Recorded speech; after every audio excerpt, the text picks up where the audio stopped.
Hi, this is Dr. Kimberley Linert, author of Visualizing Happiness in Every Area of Your Life and host of this podcast, Incredible Life Creator. And today I have Feliks Kravets with me. Hey, Felix.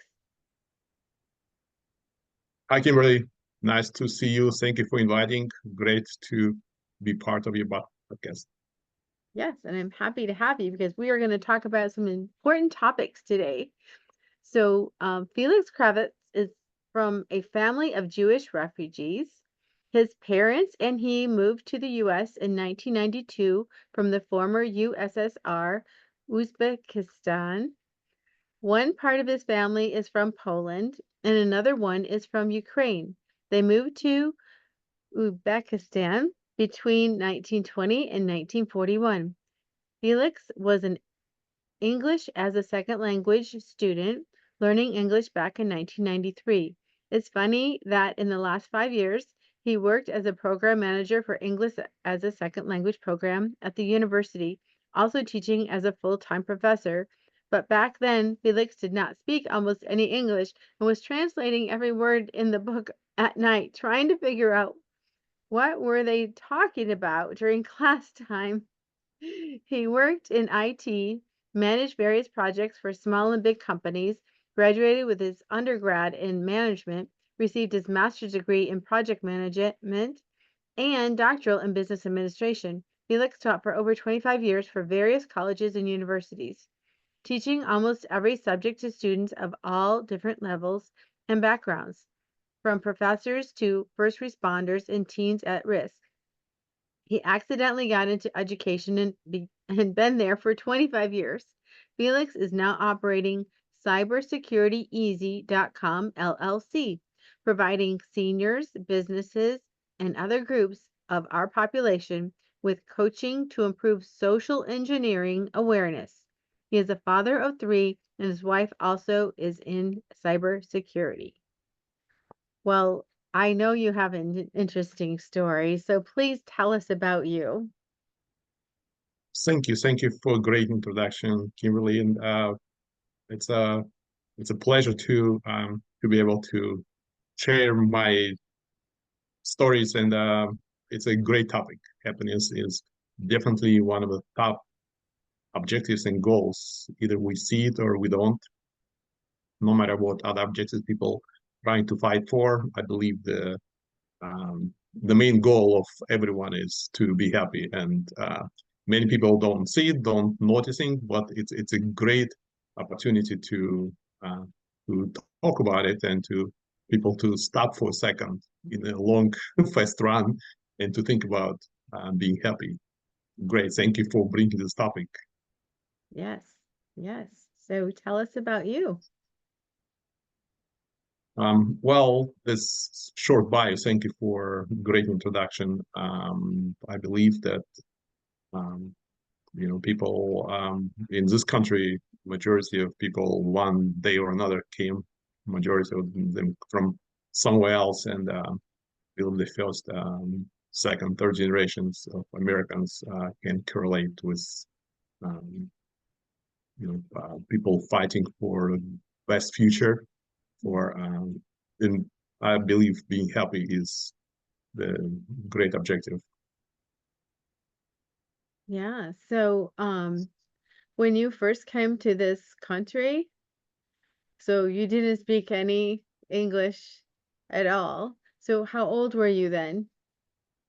Yeah, I was about 24 years old, so I was already college student. And in many countries, there is a joke that I recently read on Facebook saying that people who study English in, I forgot what country it is, so only people from that country understand their English.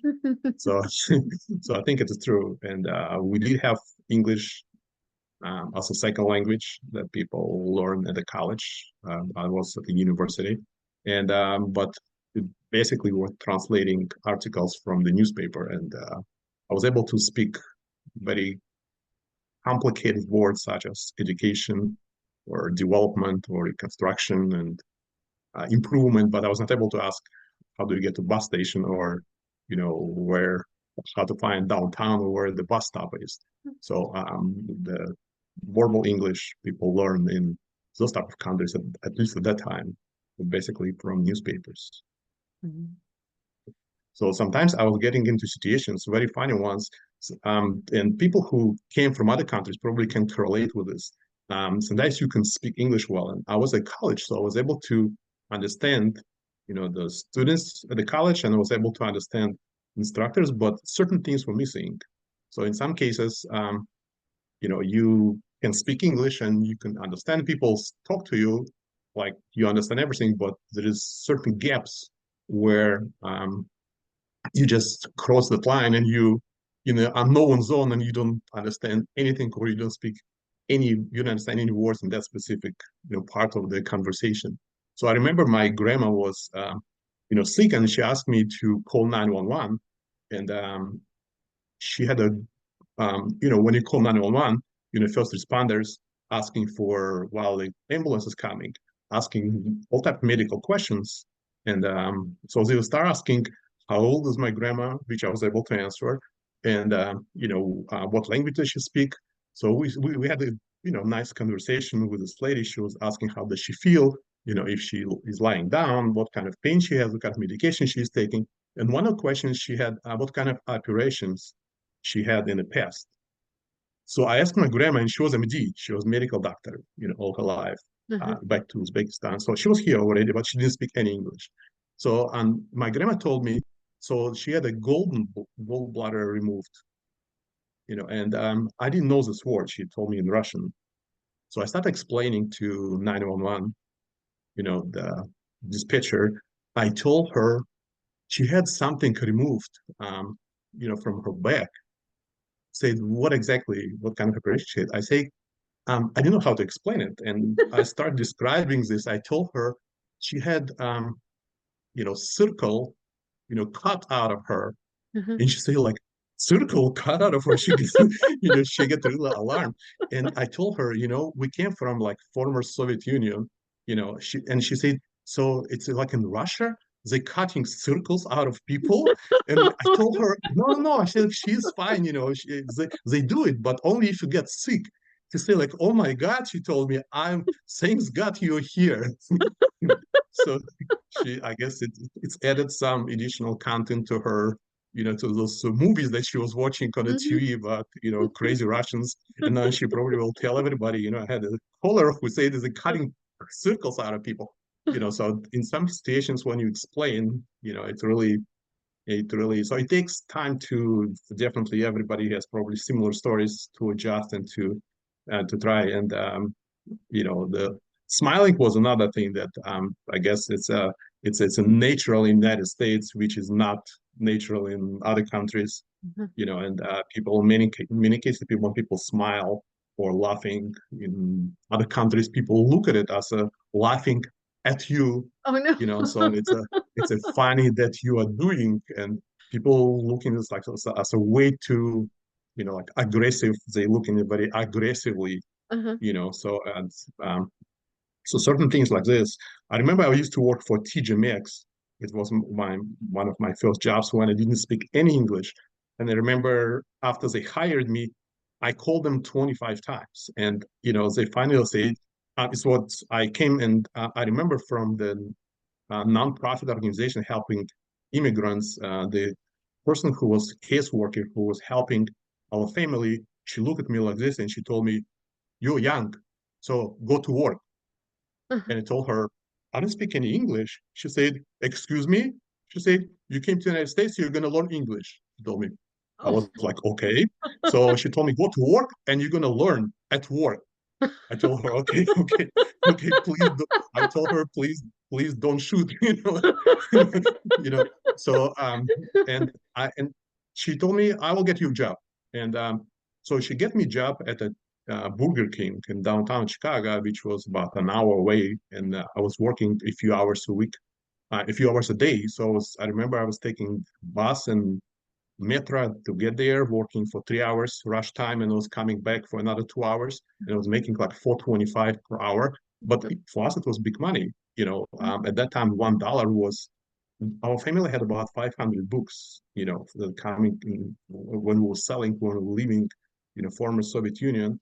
who was selling those books for months and months because there was huge value. I Mhm. remember we had millions of local currency. When we translated this into dollars, it was $26. Wow. So this is how much the how much how much dollar cost at that time, and probably similarly now. I haven't been there since I left, but so my parents and grandparents were saving those books. It's not like you come to the Barnes and Nobles and buy books there.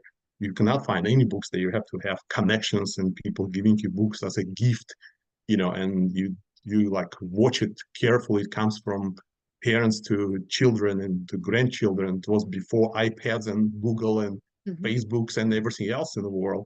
So we were selling those because we felt it's so much value.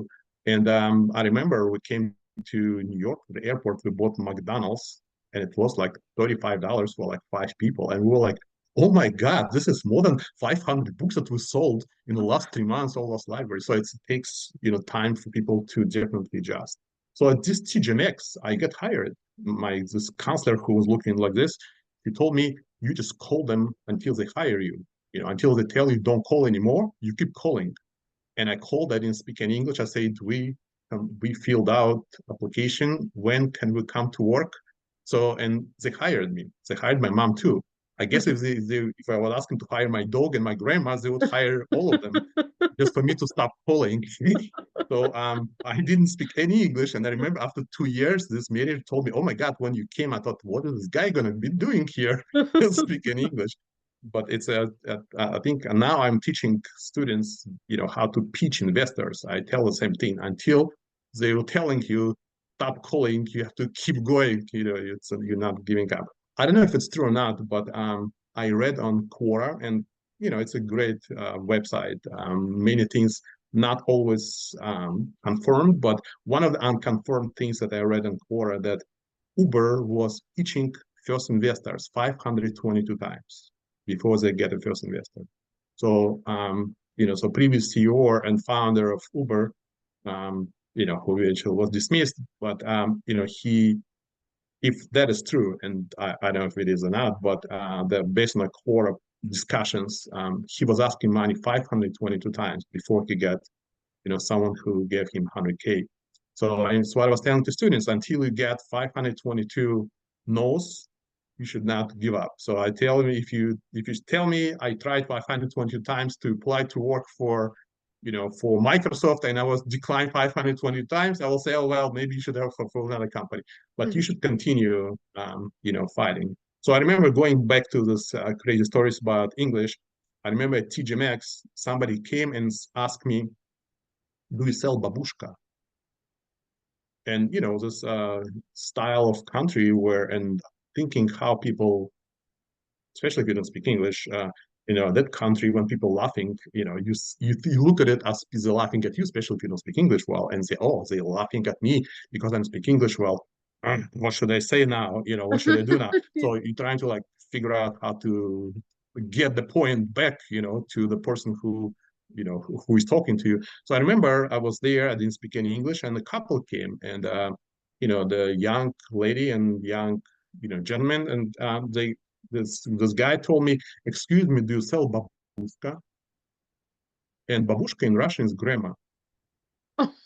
And in my head, I thought the following: okay, so I don't speak English. They saw me. Probably they spoke with somebody in pure English. And now they're coming right in my face and trying to make a point and laugh at me. You Mhm. know, asking if I sell grandmothers. And and I look at them like this and say like, "Excuse me," you know, and I was really like was making face really angry, and I say like, say it again. And the guy like, okay, do you sell babushka? And I say like, oh my God, what should I do now? Uh-huh. I'm gonna lose the job if I tell him something. And I say like, what do you say again? And he said, do you sell babushka? And I was like, say it again. And then my manager came. And I was like, and he said, yeah, we sell those babushkas in aisle 5. And I was like, oh my God, they sell grandmas at TJ Maxx, you know. And so finally they left and looked at me like, what happened to this crazy employee? So my Mhm. manager came, he said, what kind of words you, why you sounds upset when you're talking to customers. Uh-huh. And I say, this guy asked me if I sell babushkas, and it's a grandma. And I say, oh, he's ever laughing. I mean, he told me babushka is a scarf, that we sell, so, but in Russian, it's a grandma. So, so it basically, I guess it's a long, long scarf that coming from Eastern Europe. And, so it's a lot of interesting thing that you bumping into in some cases when you coming to the to the different culture, and some of them funny, some of them you say, oh my God, it's now it is funny when you go back and look at it, but definitely being an ESL program manager and full-time professor, seeing students from other countries, I can correlate, and working with foreigners, definitely understand what they're going through, and like I said, that is a country where majority of IT folks and majority of big companies led by first or second generation American. I think Guy Kawasaki, one of those business folks who is always on YouTube and worked for Apple and for Microsoft. He always talks about the I think first second generation Americans as one of the main. I think he mentioned based on a Sequoia capital investment theory. It's one of the main pathways for investors to capitalize, because people come and they have nothing. It's basically starting from zero. So he always saying that if he would have options to invest into trust fund babies, versus to first, second generation, people who have nothing and struggling, and children seeing this and they continue working on multiple jobs day and night, trying to build up their future. The poverty is a big force. I don't want to quote all his words, but it's multiple people who look at it. So I think it's a it's an opportunity. It's a country with many opportunities. So being new, people see them really well in majority of cases. Right. So, what is your advice for people who are coming to this country from another country? Maybe they speak no or limited English, and like your situation, they come, they have no job. I know professionals who they're doctors, attorneys, they own a business like your family, but then when they come here, it's almost like they have to start over because no one recognizes their medical degree. Just what are your recommendations for people? Yeah, I always afraid to give people recommendations because I feel that I don't want people to jump on it and then blame me for for telling them wrong thing to do. But in the same time, I believe that um, this is country where you can make money and don't put your life at risk to make money. In many countries, if you want to have this money, the only way to do it is to basically risk, because the law and the government making the rules in a way that you know by following rules you will not be able to make money. So you have to break the law in order to make money, and while you're breaking the law, then you're basically becoming vulnerable, and you target for government, corrupt the government to get into your pocket and to get money out of it, and for street and for mafia to do the same. So basically target on both sides. And I think there is no free. So what I'm telling to my students, there is nothing free you can get anywhere in the world except troubles. Okay, so don't expect things to come. And in many cases, people watch production of Hollywood movies, and they assume you come to the United States and you get a limo waiting for you in the airport with driver and with $1 million, the backpack of $1 million, and people saying, "Welcome to America," and that is your $1 million, is your limo, your driver. they're going to get you to your house, and and then this is my business card. If you need more money, just just give us a buzz. So this is how people look at it. And I think in many cases, what they watch on the TV is, how they expect their life to be in the United States prior to coming here. And if you find a place where you get millions of dollars, limo and driver, please let me know as well. You can find me online. Okay, I will be there I will stand in line, next to you. But in the same time, there is nothing free. Nothing free. So I tell my students there is nothing free anywhere except troubles. Troubles are free. Everything else you have to work on. But in the same time, that is an opportunity. This is a country where you don't have to risk your life to open a company. You don't have to deal with um, most of the cases. Again, nothing is 100%. There's always, exceptions, and there's always, good and bad people, and they might be working, for this place and for that place. There's bad neighborhood. There's always crime, you know. But in the same time, you don't have to deal with this on 100% level, being afraid for your wife, for your children, or when you open a business, you call 911 and you get a police coming, and it might take a few minutes, but you don't have to pay people off to get your children to the college. And again, that is what there's a guy Kawasaki to I don't want to quote all his words, but he was talking about this to students, and I always bringing his YouTube quotes to my business students. It's a country of opportunity where you still have to work day and night to be able to get there, and it's not easy. It's tremendously difficult, but it's still possible.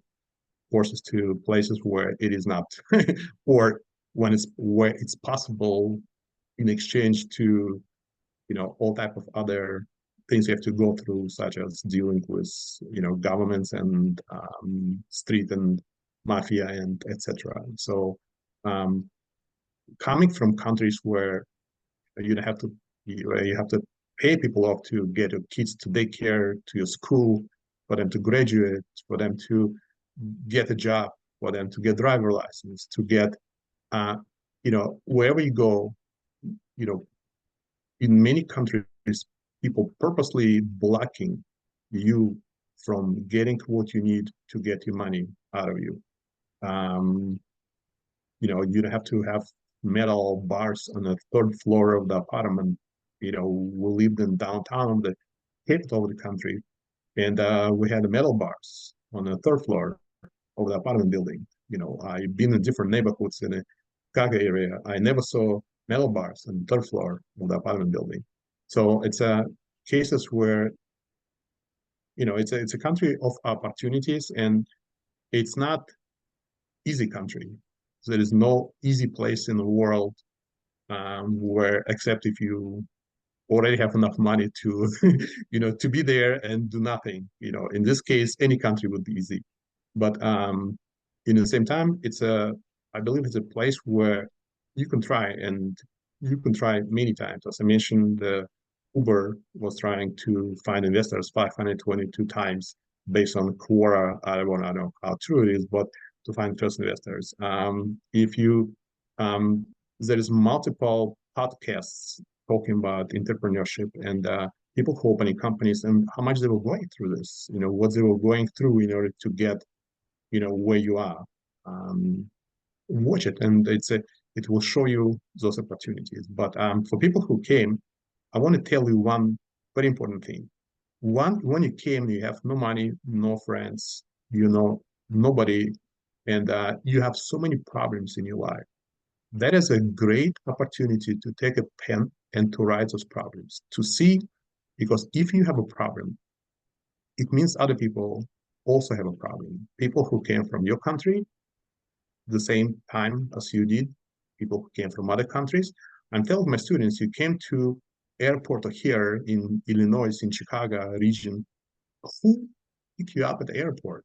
Maybe you should open a company that specializes in picking up foreign students when they came to Chicago region, because if they speak, the Ukrainian language and they don't know anyone and they just came to go to college, how can you, without speaking English, how can you came to the airport, you don't speak, let's say, any words in English, how do you know? How do your parents set up the pickup from the airport? How do they know where the taxi is?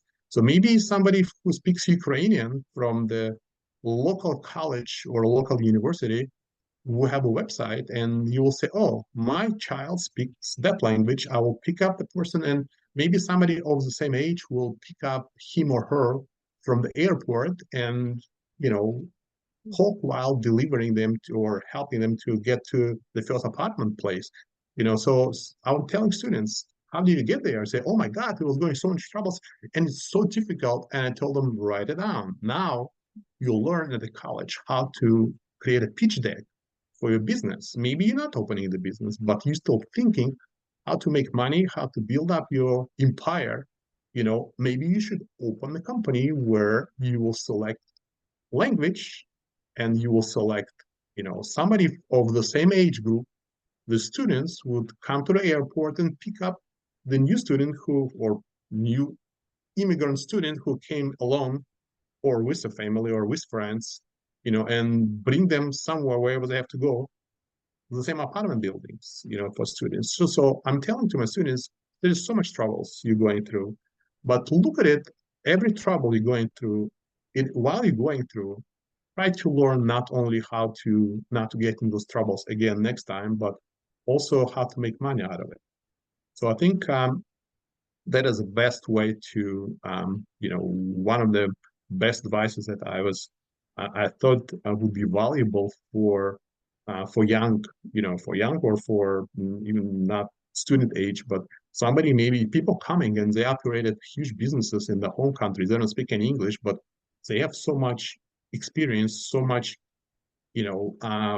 knowledge. They might not speak English well, but they might be highly educated doctors, lawyers, business operators. They might be opening, Thai restaurants. I had a student who didn't speak any English. He opened like 10 Thai restaurants while he was studying English level one.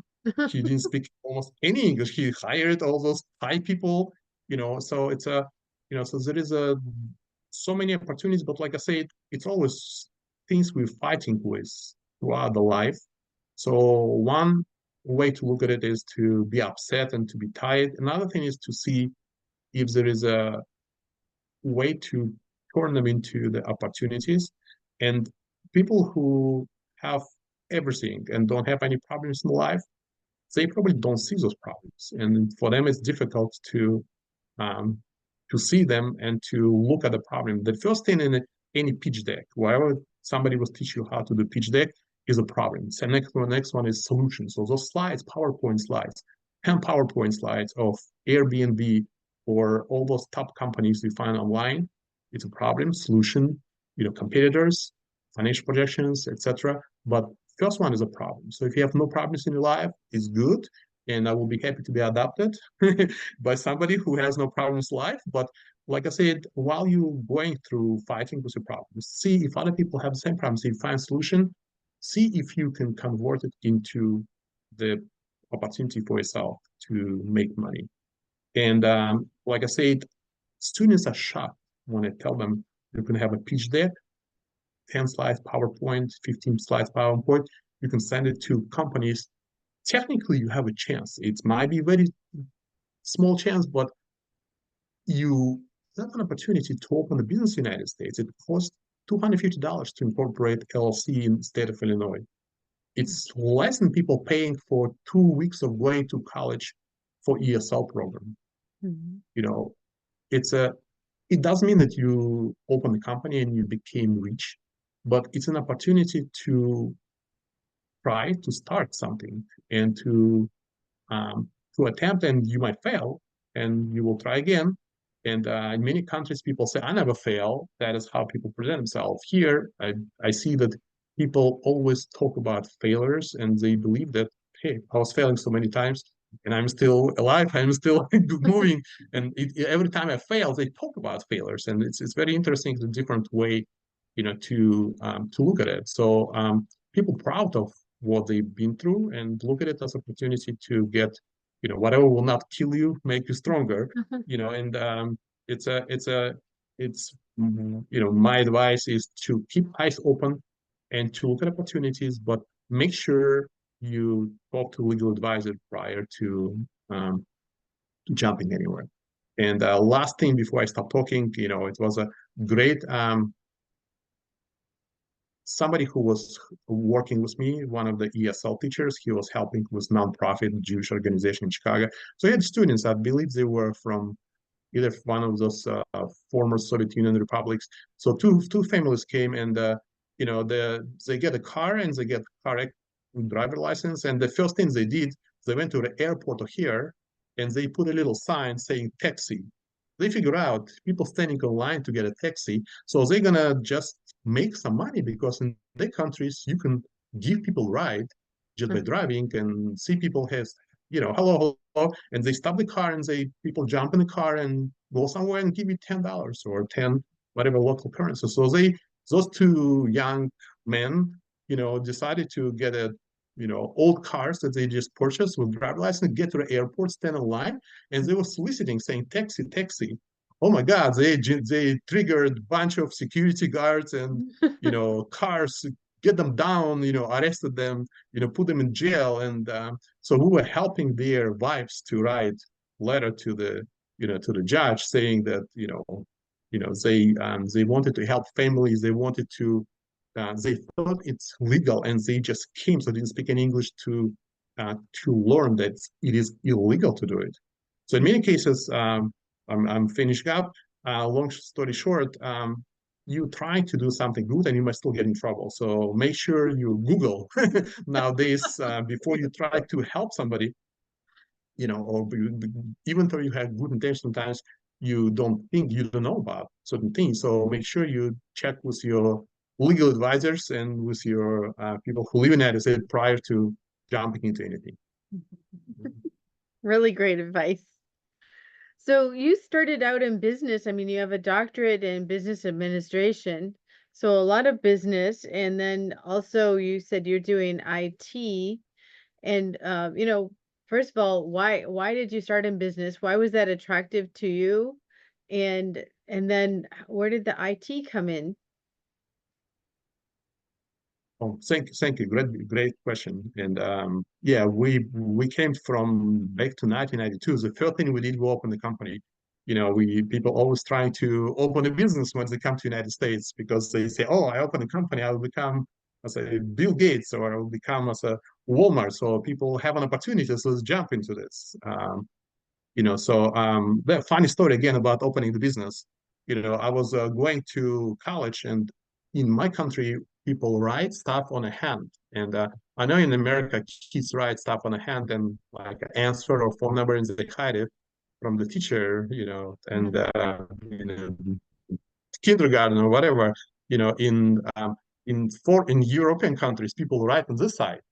Uh, And the reason is because when you wash your hands, it will not be erased. So, right. so I was taking bus in going to college, and I saw one of those advertisements on the buses saying we're going to open the company LLC in any state for $45 plus local tax.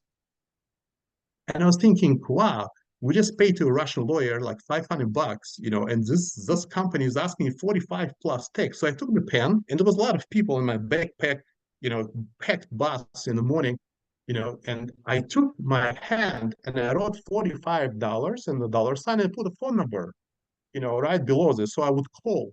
Uh-huh. And I continue going, and I see there is a young lady who's sitting in the front of me. She's getting like she's looking at me like this, and she I thought she's gonna like she's having a hard time. She like really like look at me, and her face is really getting upset. And I thought like, oh my God, maybe I stepped on her foot or something. And I was like, oh, I wasn't able to move anywhere because it was like a packed bus. And she looked at me, and I was like, you know, excuse me, lady, I mean, I didn't Uh-huh. say anything. I didn't speak any English, but I was looking like, okay, like, so I was trying to like not to look at her, Uh-huh. whatever, and but she was getting really upset through the whole like 15 minutes of bus ride, and I thought she was gonna like beat me up or something. And I was like, you know, like I was not able to go. I was trying to like move some and she changed, but I was still there. And finally, I decided to move, and she was to look at me like on my back. And I figured out, people going through different things in life. So I say like, well, I mean, I'm sorry, but what can I do? Then I went to the college and I went to wash my hands, after the washroom, and I figured out what was the story. I kept my hand in the front of her. It was saying $45 and a phone number. And I kept it right in the front of her, and I guess she was thinking, crazy stuff about me, either I'm soliciting or I'm like offering her $45 and my phone number. And I was like, oh my God, so and if she would beat me up, or probably police would, say that's my fault because because it was like, so since then I stopped writing stuff on my hands, and I tell my students, don't write anything on your hands because you don't know how people, how people look at it. But my point is, we did open a company, and we tried from day one to figure out with my stepdad and how to make business. And I had multiple startup projects in the past. One of them, I was developing websites, and I had a team in India who were working. We were selling back to 90s dial-up internet access. I'm old enough to remember that. And we were selling this to people who had limited needs in for internet. At those time, it was very expensive dial-up, so American line time, and we were selling time cards. So people were buying $20, 20 hours of internet access. So this way, in case if they do not have a need, today is really funny because internet is everywhere and it's a Wi-Fi, it's free, but that time it was very expensive. So people, especially in Jewish religious families and not even like any religious families or just families where they do not want children to be online all the time. They were buying internet from us. It was locking the internet access, and then you have to enter password in order to open it up. And they were buying 20 hours for $20, and sometimes they just plug it in once a day to check email at work, and they didn't go anywhere else. And it was enough for them to spread the $20 throughout a few months instead of paying to American Line 40 every month and not to utilize all those things. So we were selling this one, and there is a few other things. We were developing internet browser for Jewish religious schools that were blocking children's internet access to secured or confirmed, or I don't want to say quarter internet, but it's kind of version where the school were um, setting up. It was the first time of filtering, kind of, filtering things that now it's everywhere, where school was able to determine what websites would show up in the search engine, for their own students. Mhm. So I had a few different projects, and some of them for small communities, for some of them like a website development for bigger groups, and so I had a few different projects, and cybersecurity, I believe, is a big deal nowadays. The reason is, and again, cybersecurity is not, it's not a company where you to get cybersecurity done. It's more learning how to be safe. So it's basically educational program or coaching business legally. Also, want to stick with legal terms. The coaching business, how to be safe. So it's not gonna tell you how to install programs on your computer, how to protect your computer from, from technical side, but it's how to recognize phishing. Phishing is a big deal, and like I said, a few words that people record from today's conversation, possibly, can be, criminals can record, you know, just a few words when they listening to you on YouTube, or even if they call you and saying, "Hey, this is Mike. Hi, my name is, Felix Kravets. I'm from local real estate agency. We'd like to sell a house at, 123 State Street in Chicago." And you say, "Sorry, I'm not interested. Thank you very much." They record a few words of your voice. They can generate any type of kind of voicemails using your voice, and your family members will not be able to recognize the difference. So we're all vulnerable, even if you pick up the phone. Many people, I work with seniors who telling me, "Oh, I'm not using computer, so I'm okay." Uh, Even if you don't use computer, use cell phone. Most of the cell phones today, over 99% of cell phones in the United States are smartphones. So even if you don't use computer, even either you're senior or child, and we're going to talk about children, separately, but seniors are biggest target for cyber attacks, and these people who are unfortunately in many cases not so aware of all those tricks that hackers are using and hackers using with voice cloning and with providing with using fake websites and sending them bills which are generated using with names matching companies they normally dealing with. So there's different ways to be targeted, no matter if you're senior or if you're child or if you just business owner. And talking about business, many great people opening great companies. It can be trucking company. You know what you're doing. It can be haircut, makeup artist. You can be, childcare provider, but you can be attacked by hackers. An assumption, but usually people don't see it that way until they get hit. People assume, oh, I have an antivirus on my computer, so I'm fine. It's much more than antivirus. People can call on the phone and pretend to be someone, and they can do, the phone caller ID will show you real numbers. They will show you number of any government tax agency or the local police, and they will not be calling from there. So they might spoofing numbers, and they pretend to be somebody else, and they get you psychologically in a corner where they learn how to do it nowadays, and so it's a phone calls. Everybody definitely is a target nowadays on cyber attacks. The website, I believe it was informationisbeautiful.net, if I'm not mistaken. They were they were calculating how many people get attacked, I believe in the last 10 years.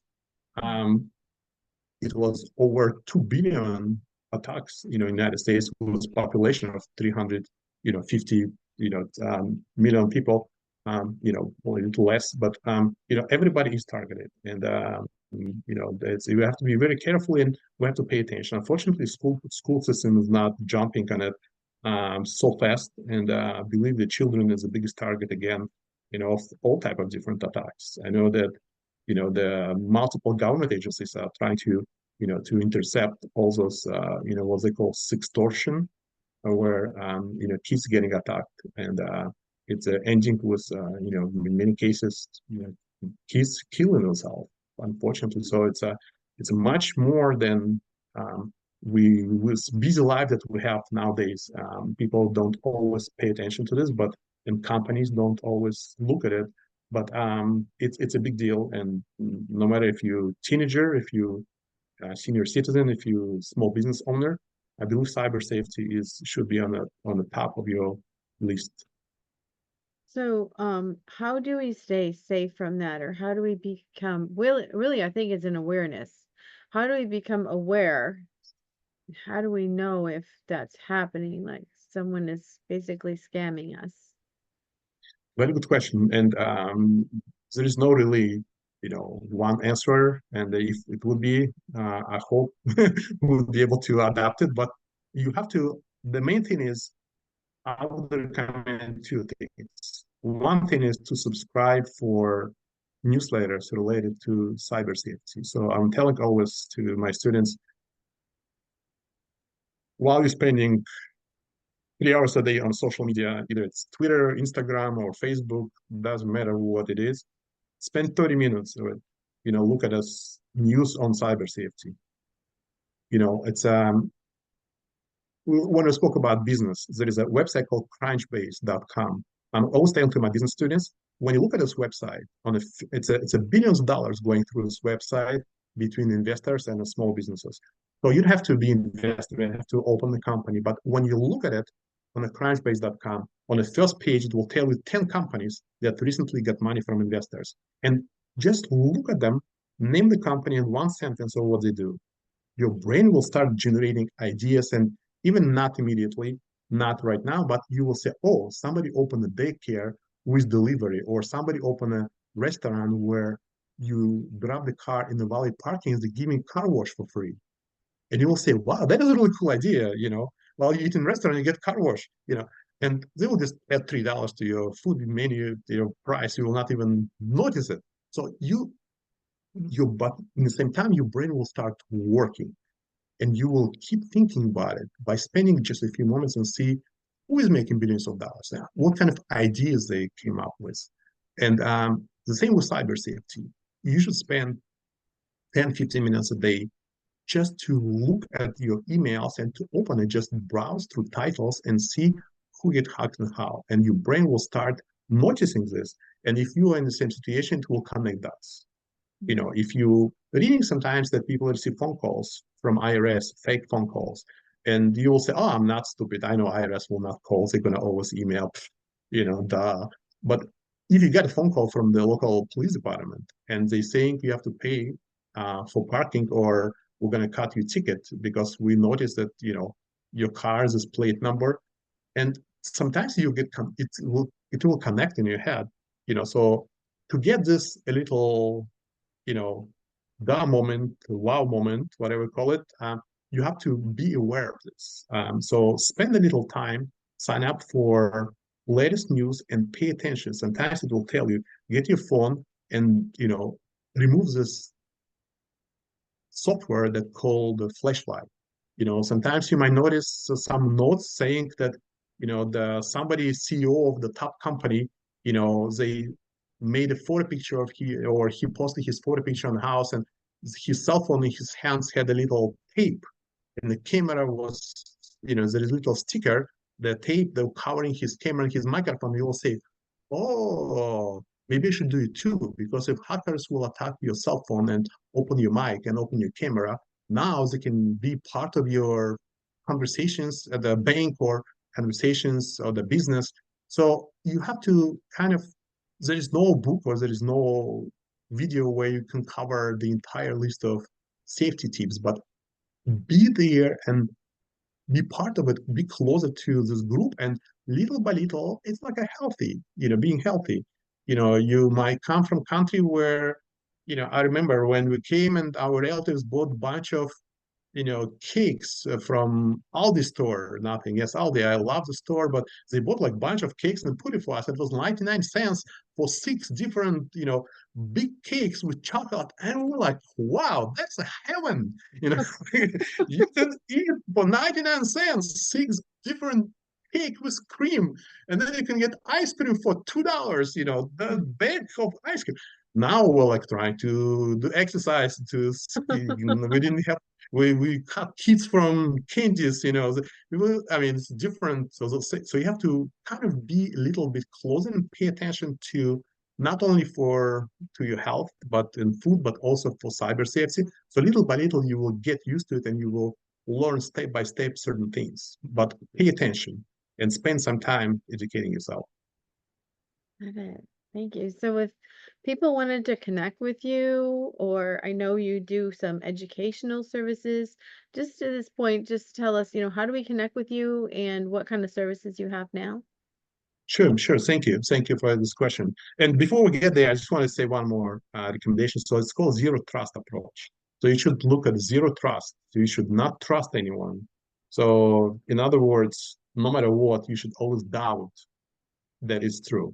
So they have to prove you that it's true prior for you to believing and sharing any type of personal or financial information.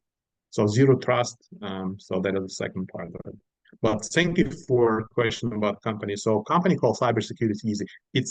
I was thinking to call it social engineering easy, but people not always aware of what is social engineering. They'll think we're doing engineering or we're doing social dating or whatever. So cybersecurity kind of give people understanding, but it's basically we go to senior facilities. It's one of the target, and we talk to seniors in groups about safety tips, and it's a big deal because I believe senior facilities have to uh, be aware of all of this and have to be much more proactive to organize those classes with companies like ours.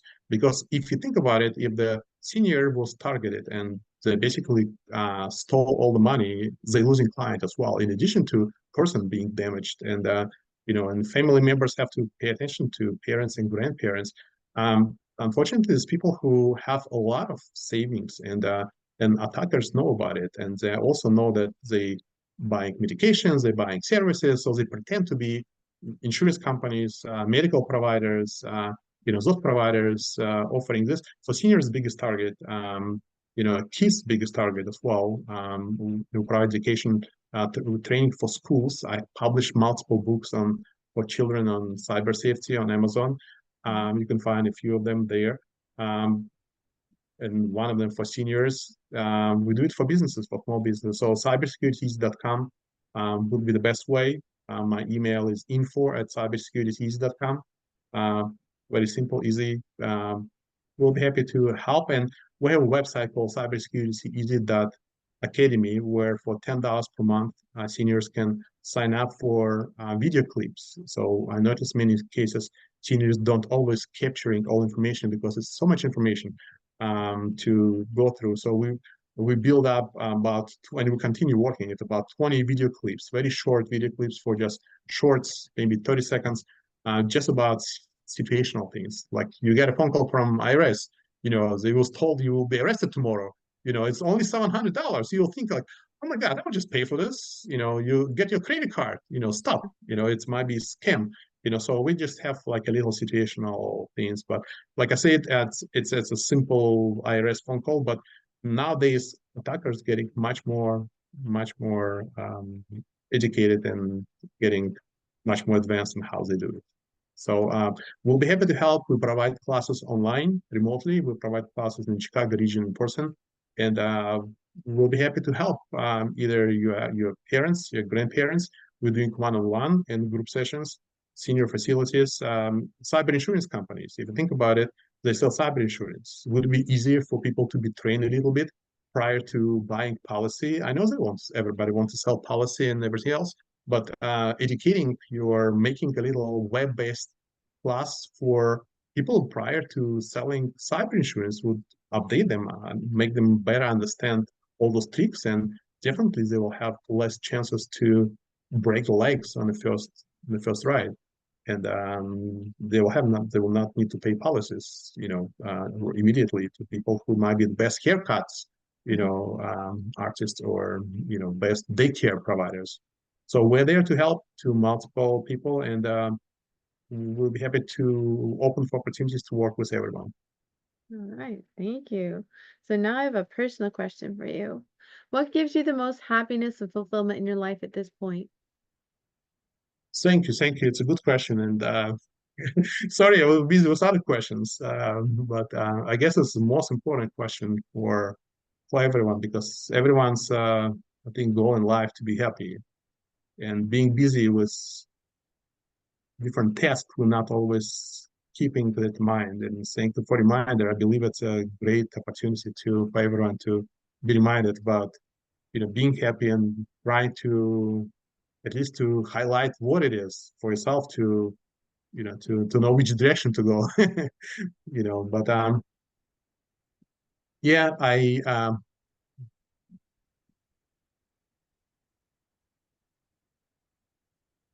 I guess meeting your own objectives probably is what makes people happy. I guess everyone has its own goals and its own um, interests in life, and whatever people fighting for or not fighting for, whatever people working for, those goals that they have.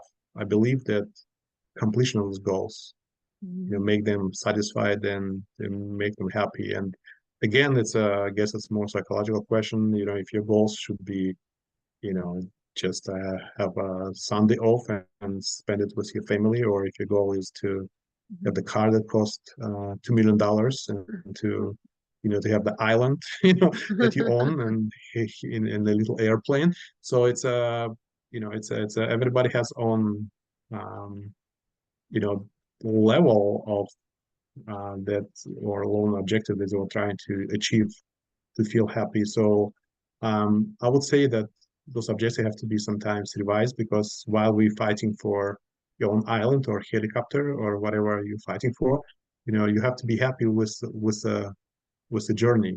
So I think enjoying the journey is highly important. I'm not saying you should give up your helicopter dream or island or whatever you're going to Mars or whatever your main big goals are and dreams are.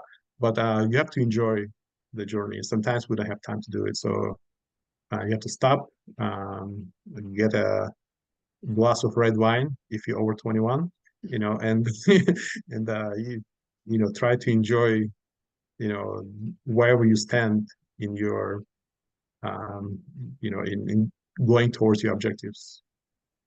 Thank you. And thanks for being on the podcast today and your fun stories and your information on cybersecurity. It has been awesome. Thank you. Thank you, and I just want to say that it was real Felix Kravets, so it was not avatar, and it was not AI generated Mhm. uh, person. So it was real, and just watch what you do and watch online and zero trust approach. Before you trust, think twice. Stay safe, and thank you for having me. It was a pleasure to share some of the stories. Yeah, Thank you. thank you. And I have Thank one last you. question before we finish, and you might have just answered it, but what is your best advice in living an incredible, amazing life?